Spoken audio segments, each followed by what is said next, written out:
Should we talk science? If you're a fan of the Big Bang Theory on TV, this should be right up your alley.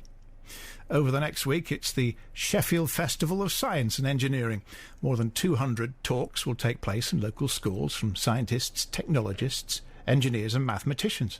One of the people involved is Dalian Terry, a student at Sheffield Hallam University. So we're doing 3 schools as part of the National Science and Engineering Week next week for the Sheffield Festival of Science and Engineering. So we're doing talks into schools and usually targeting Year 5 and Year 6 groups and showing them the sorts of things they can do with programming, so how it can benefit them. So we start by showing them like a short video on the STEM subjects, which is science, engineering and maths and technology.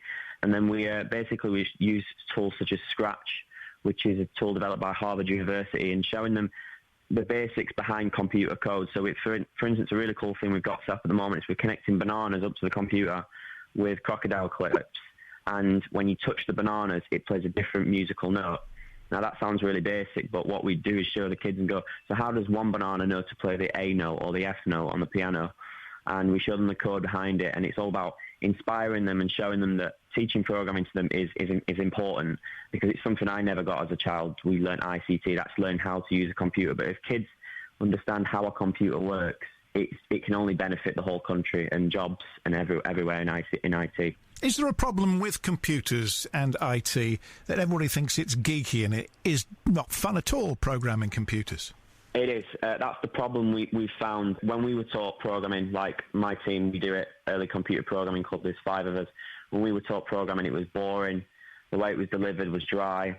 And it's all about trying to relate to them. So we try and create games with them. I know I never created games when I was teaching programming. It was just simple mathematical algorithms that we had to do. So it's about trying to make it fun for them, getting them involved, showing them what they can do. So we do like a hands-on activity where we show them how does a robot work, and we relate that to the Mars rover, how the Mars rover is moving on Mars right now and stuff like that. So we'll get someone to leave a room, blindfold them, give them some instructions that the kids have written down, and trying to just show them it can be fun. For instance, cars can drive by themselves at the moment by using computer code from a well-known search engine. So we're hoping at the end of this that perhaps people who are still at school will start thinking about a career in technology then? Yeah, well, it's just about inspiring them really, because, well, I'm not sure if you're aware, but the national curriculum in schools is changing this September, and changing ICT to computing.